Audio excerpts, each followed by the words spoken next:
musst du ein bisschen mehr an die Sonne gehen, dann wirst du ein bisschen...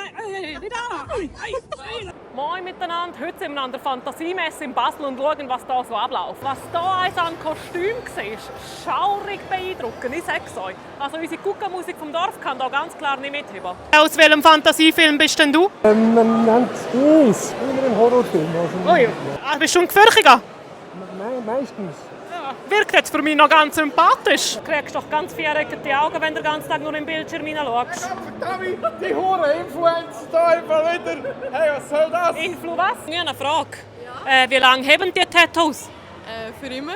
Für immer? Ja. Hey, da muss man sich das aber gut überlegen.